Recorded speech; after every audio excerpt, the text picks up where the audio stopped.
Peygamber Efendimiz sallallahu aleyhi ve sellem şöyle buyuruyor. Diyor ki hayırda yarışınız. Efendim bu hayırda yarışın önemli yarışmacılarından ve bugün birincisi gelen Birleşmiş Markalar Derneği Başkanımız Sayın Sinan Öncel Beyefendi'ye kocaman kuvvetli bir alkışla sahneye davet ediyorum. Bundan sonra artık size düşüyor iş. Buradaki hocalarımdan, buradaki öğrencilere çok sahip çıkmaları gerektiğini bir kez daha rica ediyorum. Çocuklar, her ne kadar burada bazı olumsuz olaylar yaşamış olsanız da biz Birleşmiş Markalar Derneği olarak Ay Yıldız'ın dalgalandığı her yerde gücümüz yettiğince ulaşmaya çalışacağız. Sizlere destek vermeye çalışacağız. Allah güç kuvvet versin diyoruz. Yönetim kurulu üyemiz Necdet Ayaydın bizi buraya bu hayrı yapmaya vesile oldu. Ona da çok teşekkür ediyoruz. Hilal Suer'den burada, Volkan Atik burada, Hüseyin Şeynova burada. Sabah gazetesinden dostumuz Sinan Özedincik burada. Onlar da çok destek oluyorlar.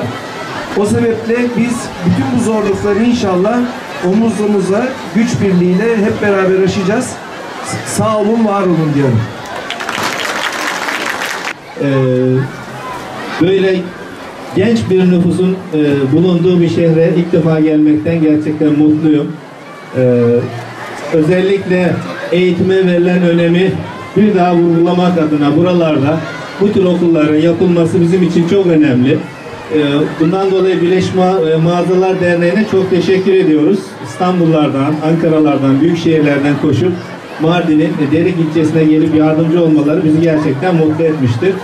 Sektörle eğitimin iç içe olduğunu görmekteyiz. Bu 24 derslikli okulumuz inşallah öğrencilerimize çok güzel hizmet edeceğini düşünüyoruz.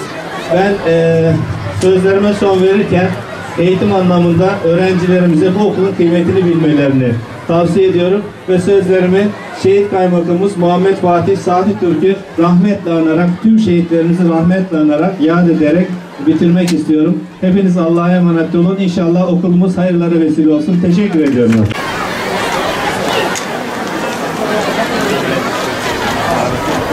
Evet efendim, nazik davetimiz. Teşekkür ediyoruz efendim. Deriye olsunlar İl Milli Eğitim Müdürümüz Sayın Yakup Sarı Beyefendi'ye de kocaman kuvvetli bir alkış geliyor efendim. Bugün okulun tamamının onarılmasında bizzat başında durarak ilgilenen arkadaşımız rahatsızlandığı için gelemedi. Emre Akyiğit, ona da büyük bir alkış istiyorum. Plaket takdim ediyoruz efendim. Birleşmiş Markalar Derneği Başkanımız Sayın Sinan Öncel Beyefendi'ye, Sayın Müsteşarımız.